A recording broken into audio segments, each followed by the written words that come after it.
Il y a 20 ans, je conduisais un taxi. Et ce jour-là, je me présente devant un immeuble assez sombre. Il est 14h30.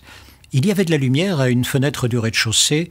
Et généralement, à cet endroit-là, les taxis klaxonnent une fois, deux fois, puis s'en vont. Et je ne sais pas pourquoi, ce jour-là, je suis sorti de ma voiture. Je toque à la porte. Juste une minute, me répond une voix d'un certain âge. Après une pause, la porte s'ouvre. La vieille dame devait avoir 80 ans au moins. Derrière, c'était une sorte de petit appartement qui, semble-t-il, n'avait accueilli personne depuis longtemps. Des draps recouvraient les meubles, il n'y avait aucune décoration, et dans un coin, un carton avec des photos et des cadres aveugles. « Je vais porter votre bagage à la voiture, je reviens. » Je lui tends le bras. Lentement, elle s'installe dans la voiture, je prends mon temps. « Où allons-nous » Et elle me tend un petit papier. C'était une adresse de banlieue. « Pourriez-vous me conduire en ville d'abord ?»« C'est pas le chemin le plus court. » « Ça ne me dérange pas. Je ne suis pas pressé. Je suis en route pour une maison de retraite. Il ne me reste plus de famille et le docteur dit que je n'en ai plus pour longtemps. » Je la regarde dans les yeux, il scintillait et pendant 2 heures, nous nous baladons en ville. Elle me montre les entreprises où elle a travaillé, le quartier où elle a vécu avec son mari. On a logé en entrepôt.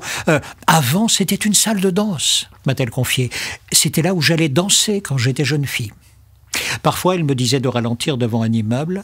Elle le fixait étrangement et ne faisait aucun commentaire. L'après-midi avançait. « Allons-y, me dit-elle, je suis fatiguée. » Nous arrivons devant l'entrée de la maison de retraite. Je la dépose. Des aides-soignants l'accueillent. Elle était attendue. « Je vous dois combien ?»« Rien. Mais vous devez vivre. » Je me suis penché vers elle, je l'ai serrée dans mes bras, elle s'est tenue étroitement contre moi. Le soir était venu, la porte s'est refermée, le dernier bruit d'une vie. Et ce jour-là, je n'ai pas pris d'autre course. J'ai pensé à cette vieille dame, et j'y pense encore.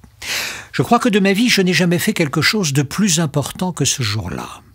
Nous pensons que nos vies seront traversées par des grands moments. Mais les grands moments n'ont pas toujours le visage que nous imaginons.